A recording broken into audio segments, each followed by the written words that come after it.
Hello everybody, how are you? I'm fine, all are fine.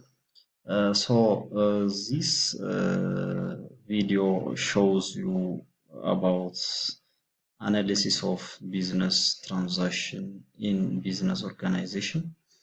This is chapter 1 of fundamentals of accounting 1 to analyze business transactions. As you know, the term transaction analysis refers to an activity of specifying the effect of particular transactions on the component of the accounting equations. We have accounting equations that we developed on the last time. Asset equal to liability plus equity. Our transactions affect asset, liability, and equities. Business transaction የምንለው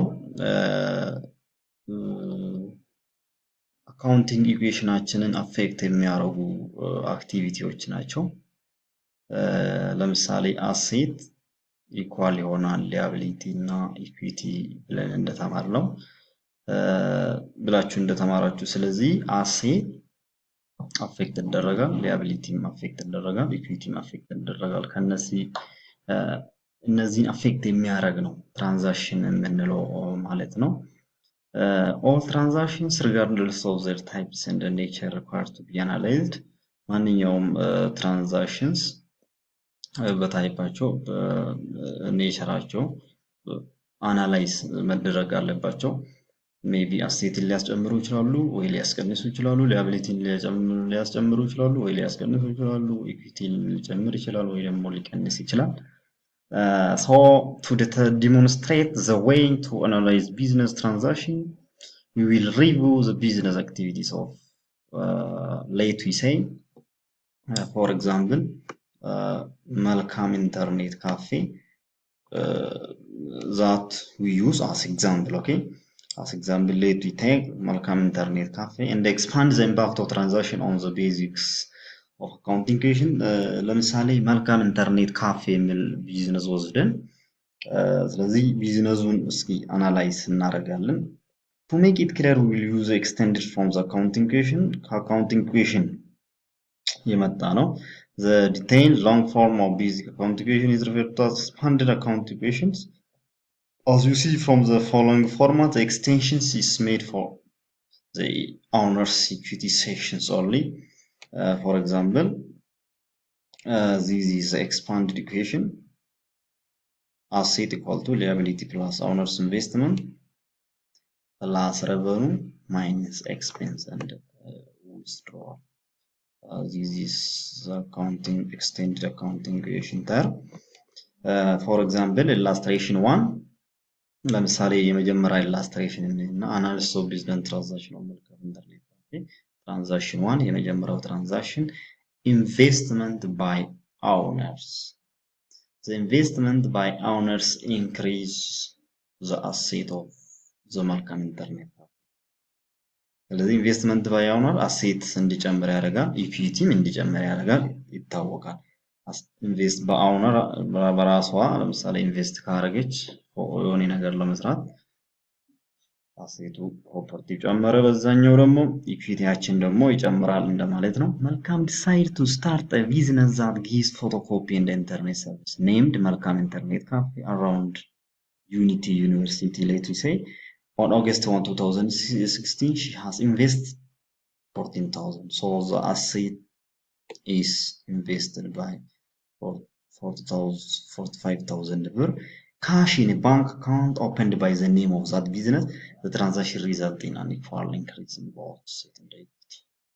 So the transaction results an increase in both asset and equity. This is very important point. The asset cash is increased by 45,000 and equity identified as owner's investment which is increased by 45,000. ስለዚህ ኢንቨስት ሲታረግ 45,000 ካሽ ጨምራል አሴት፣ ኦውነርስ ኢኩዊቲ ደግሞ በ45,000 ጨምራል። So as our analysis So asset is increased by 45,000 and owner's capital is increased by 45,000. Our balance is 45,000 and as initial investment 45,000 equally. So observe that the equality of the basic equation has been maintained. Note also that the source of the increase in equity in this case initial investment. Source is initial investment. Okay, the first investment for that business. The first investment for that business. Here initial investment for photocopy service because investments made by owners do not represent revenue. We see it later, and they are excluded in determining the net income. This is initial investment. What if whether have personal asset like house, personal bank account, or it is excluded from the analysis because in business it must be separate entity concept. Okay, separate entity concept ስለሆነ የመልካም ሃውስ የመልካም መሬት የመልካም መኪና የመልካም ሌላ ነገሮች እዚህ ውስጥ አይመዘገቡም ማለት ነው።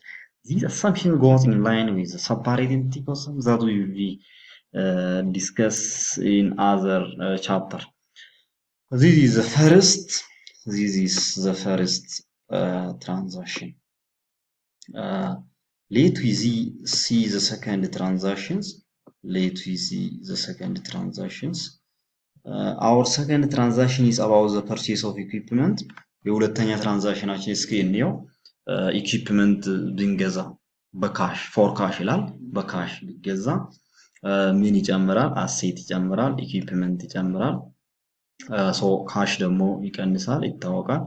በሆነ አማውንት ኦፍ ካሽ የሆነ ነገር ስንገዛ ካሽ ይቀንሳል፣ አሴት ደግሞ ይጨምራል። በአሴት ፓርት ነው ይሄኛው።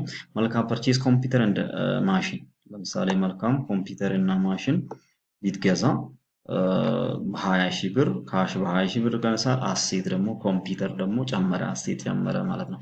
This transaction resulted in equal increase in and decrease in total asset. በአንድ በኩል ነው equally asset ይጨምራል ይቀንሳል። ኦኬ asset part ነው።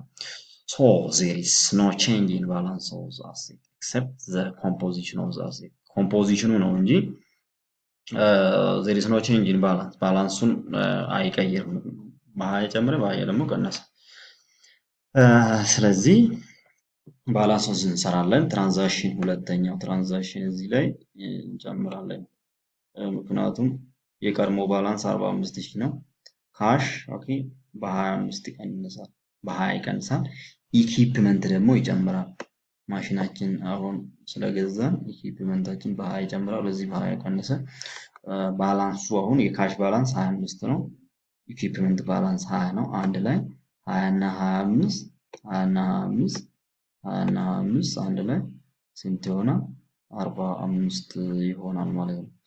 ስለዚህ ቼንጅ አለ አሁን እዚህ ላይ ኖ ቼንጅ ኢኳል ነው። ሶ አሴት ፓርት በአንድ በኩል ነው። So after the second transaction the company will has less cash and more equipment አለን፣ ካሹ ደግሞ ቀነሰ። As it is a purchase of equipment change the component of the asset but it doesn't change the total of the asset. So observe ቶታሉን አያስቀንስም ማለት ነው። but change of asset ብቻ ነው የሚኖረው። change of asset እዛው ላይ የካሽ ቼንጅ ይኖራል፣ አሴት ይጨምራል። ቶታል አማውንቱን ግን እንዲቀንስ አያደርግም። ኦብዘርቭ ኦልሶ ዛት ቶታል አሴት አይደለም 45000 the total owner's equity is 45000. That's a very important point. What if መልካም purchase washing machine for her personal use? ለምሳሌ መልካም ለራሷ ለመጠቀም ቢትገዛ እዚህ ውስጥ አይገባም። ሶ የፐርሰናል አካውንት እዚህ ላይ ያመዘገብ ይላል። Let you go the third transaction. እስኪ ሶስተኛ ትራንዛክሽን እና እንድበታለን።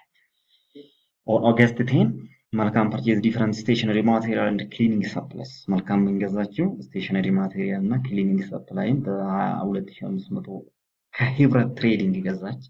start to be used the business. መልካም is agreed to pay the bill in the next week. ግን መልካም የተግባባችው መቼ ለመክፈል ነው? ቀጣይ ሳምንት ላይ ለመክፈል ነው። ሶ ይሄኛው ኦን አካውንት ኦን ክሬዲት እንደተገዛ ያሳያል ማለት ነው።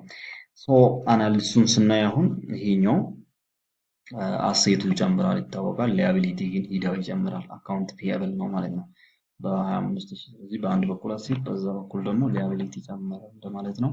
እንትናችን ላይ እንጨምራለን። ትራንዛክሽን 3 ሶስተኛ ትራንዛክሽን አሴት ሰፕላይ በ2500 ጨምሯል። በዚህ ደግሞ አካውንት ፔየብል ኦን አካውንት ስለገዛችው 2500 ጨመረ እንደማለት ነው። 25000 2500 20000 45200 ቶታል ባላንሱን ስንሰራ 45000 እና 47500 ይሆናል አንድ ላይ ባላንስ የምንሰራው ማለት ነው። ባላንስ ያው ቶታል ባላንሱን ባላንሱ ይታወቃል። ስለዚህ ሁለት ነገር እንደጨመረ ያሳያል። 47500 ጨምሯል አይደል? very important point ይሄን እንደተረዳችሁ ተስፋ አደርጋለሁ። ይሄኛው ቀላል ነው። ጀማሪ የሆናችሁ ቢዝነስ አናሊሲስ ላይ የምትማሩ ፈንዳሜንታልስ ኦፍ አካውንቲንግ ዋን የምትማሩ ይረዳችኋል ብዬ አስባለሁ። ዶክመንት አካውንቴ እንዲያድግ ሰብስክራይብ ላይክ እንድታደርጉልኝ በአክብሮት እጠይቃችኋለሁ። ዋቲፍ መልካም has purchased clean supplies በራሷ ቤት ገዛ አሁንም this is not to be considered in the analysis of the personal liability ግን ፐርሰናል የራሳችን ዕዳ እዚህ ውስጥ አናላይዝ እንደማይደረግ ሰፓሬት ኢንቲቲ ኮንሰፕት የሚባል ይሄኛው አካውንቲንግ ውስጥ። አራተኛ ትራንዛክሽን ምን ያሳያል? ሰርቪስ ፐርፎርምድ ፎር ካሽ። ሰርቪስ በካሽ ፐርፎርም ሰርቪስ ሰጠን ካሽ አገኘን ማለት ነው።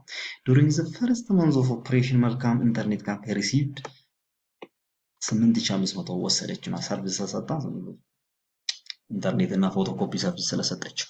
ዚስ ትራንዛክሽን ሪዛልት ኢን አን ኢኳል ኢንክሪዝ አሴት ይጨምራል። ካሽ ስለሚጨምር ካሽ አሴት ነው። እንደ ኢኩዊቲ ደግሞ በዛኛው ይጨምራል። the asset the cash increased by and the equity identified as owners capital increased by 8500 እዚህ በሁለቱም ኢኩዊቲ ይጨምራል አሴትም ይጨምራል ማለታችን ነው። ይሄኛውን አናሊሲስ በዛው መልኩ አናላይዝ ማድረግ 14ኛ 8500 እንጨምራለን እዚህ ላይ። በዚህ ደግሞ እንደ ረቨኑ ኮንትሮልን ሰርቪስ ሰጠን ሰርቪስ ረቨኑ የሚባል ይጨምራል። ኦኬ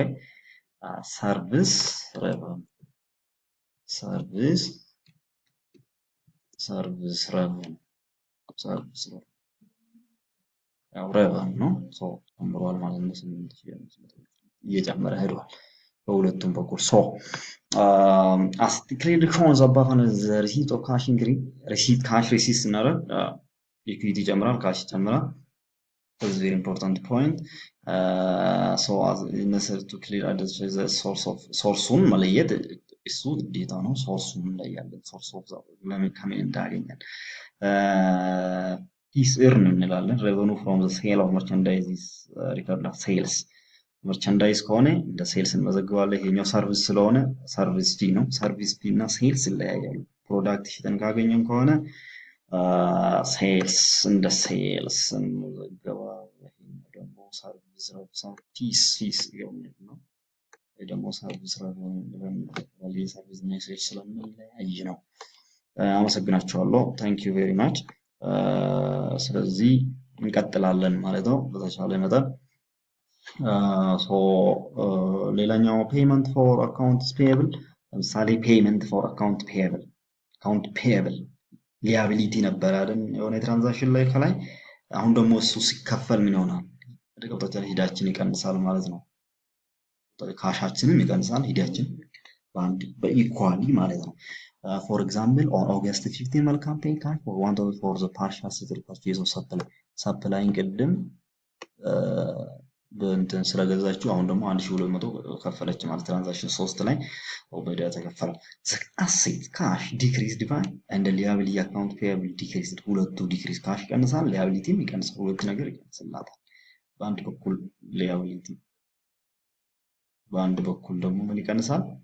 በአንድ በኩል ደግሞ ካሽ ይቀንሳል። ይሄን በትራንዛክሽን 5 ላይ እናስቀምጣለን። ካሽ በዚህ 1200 ቀነሰ ብለን እናዝልና እዚህ ደግሞ አካውንት ፔየብል በ1200 እንደቀነሰ ያሳያል።